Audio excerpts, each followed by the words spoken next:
Yesterday that the Lakers traded guard Kendrick Nunn and 3 second-round draft picks for Wizards forward Rui Hachimura. Woj also reported that the Lakers traded for Hachimura with the intention of signing him to an extension this summer. He can be a restricted free agent. Magic Johnson on Twitter to give his thoughts on the trade. Laker Nation, Rui is going to really help the Lakers on both ends of the court. He's averaging 13 points, and his length and size will help us on the defensive end. So Magic co-signing it.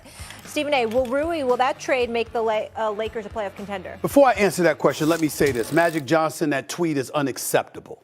Put the camera on me. Magic Johnson, Irvin Magic Johnson, that tweet is unacceptable because that doesn't touch on the brilliance of Irvin Magic Johnson. We miss you.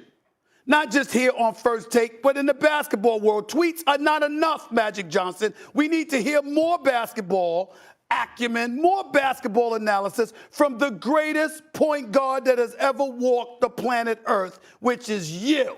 So the tweets are cool, but from your boy, Stephen A., it is unacceptable. We need more from Irvin Magic Johnson. Make sure you come on First Take soon. And other shows, damn it, because a tweet from you is not enough. Not when it comes to basketball. It's not enough. Now, he is right. Mm-hmm. He is right. Mm-hmm. Hachimura is going to help. Okay. I love the fact that Rob Pelinka and the Lakers made this move. He's averaging 13 points a game in 24 minutes.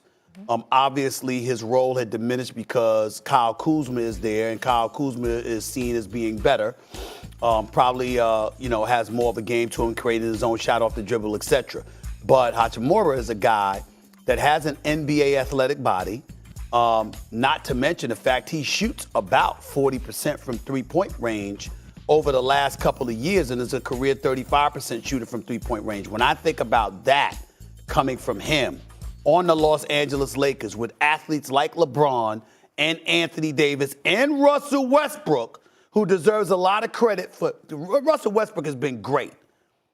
We haven't given Russell Westbrook enough credit. We thought the stubbornness, we thought the fact that he's a star and a future Hall of Famer, that he was asked to relegate his role coming off the bench. We thought that he wasn't going to be the ideal teammate to accept and embrace it. He has done the opposite. He has embraced it. He has accepted. Russell Westbrook has looked like a star coming off the bench. I'm very proud of what we've seen from Russell Westbrook. And he has been unselfish. So I look at it from that perspective. Russell Westbrook, Anthony Davis, and LeBron James, to feed a guy like Hachimura the ball, he can hit those open shots. They need additional shooters. And he is somebody that can easily come in and give you 25 to 30 minutes a night. I like this move for the Lakers. I really do. Okay. The Lakers are 22-25 right now. They're 12th in the West, and they play the Clippers tonight. Coming up, Chicago that the Lakers own in 2029, and the less favorable of the Wizards and Lakers 2028 second-round picks. Knowing the details, do you think this is a good move for the Lakers? Yeah, I think you can buy low for high upside. It first off lets me know that the Wizards are probably about to pay Kyle Kuzma the bag. Right? He's going to be a free agent. So he's going to get over $100 million for his next deal. And that Rui is a guy who is talented but was coming off the bench in a logjam situation, a guy that's been really good at catch and shoot threes since the second year of his career, now in year 4. And I think he adds length. I think he's a guy that can play alongside LeBron James and Anthony Davis when AD gets back and is healthy. It still doesn't help them with their depth, but I think it's an additional piece. And I think, frankly, with this additional piece, that should be enough to contend for the play-in position or a playoff spot. No, it doesn't get you right. It does not make you a championship contender. It's not a championship. No, it's not. No, it's not. It's not a get over the hump type situation. There are not guys out there that's available that can get you over the hump unless you just, I don't know, you deplete your picks, you deplete your roster, and that Lakers aren't right. They're not there. But I think when you look at 28, 29, that's so far down the line. They're trying to improve over the next 24 months because LeBron James isn't getting any younger. So this is all trying to set it up for them to be competitive into such due time that people can come off the books in 2024, Jay. Yeah, and I exactly. think that is the way they're thinking. Yeah, well, Russ comes off the books this offseason. Right? Well, 2020, yeah, 2024 23, is what 24, I mean. yeah, 23, 24. So Russ comes off the book this offseason, and then all of a sudden now you have cap space to operate with the length of a guy like Rui, with LeBron James, who will Yep. be, you know. Here's the question, Jay, because I always think about at least let's start with the starters, okay, before we get to the And by the way, bench. you still have your 2 first-round picks. Like one of the reasons I liked, and Danny Green was a little long in the tooth, but I used to look at a guy like Danny Green and think, the thing about Danny Green is that's 20% of a championship starting 5, caliber starting 5. He can defend, he can do things, he can shoot the 3, all that kind of stuff. So you kind of lock it down, and it could be low cost or not too high a cost.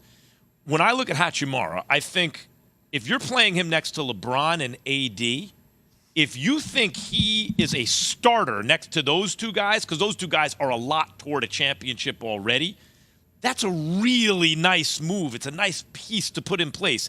If you start him alongside of AD and LeBron in your front court, is he starting caliber on a championship team, depending on what you put in the backcourt, of course, but do you think he can lock that down? Well, yeah. I mean, if you're playing with LeBron and AD, you have a chance to be, a championship team, first off. And I think Rui Hachimura, his pieces are compatible with the way LeBron and AD play.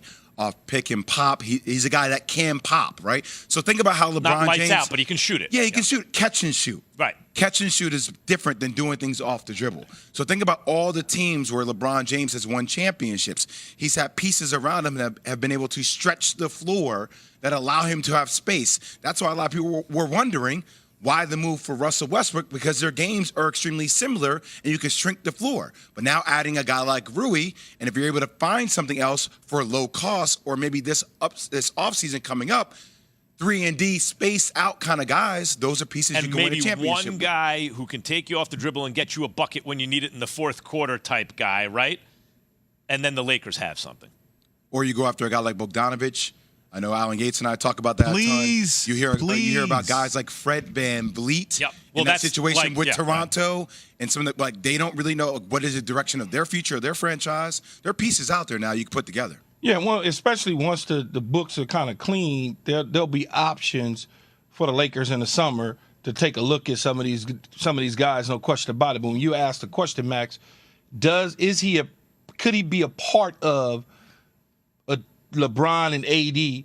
He may be the 4th guy instead of the 3rd guy. He may be the 5th guy instead of the 4th guy, but he's certainly part of the starting 5, and he has major upside. Anyone who can give you 30 minutes of real starting minutes next to LeBron and AD 20, in a lineup 25 is a good pickup for the Lakers 25. right at this point. But I mean, I'm telling you looking though, down the road. a piece that low key is out there. I said his name, Fred VanVleet. Yeah, VanVleet would be great. Because Fred can play off of LeBron and AD because he can be a floor spacer, and then also he can relieve. Like, Can don't initiate forget the how offense. important Rondo was to that team when they won a chip in the bubble. Right, now Like give him a better shot. Give a break. I got ball handling responsibilities. I can create off the dribble. LeBron play off me a little bit.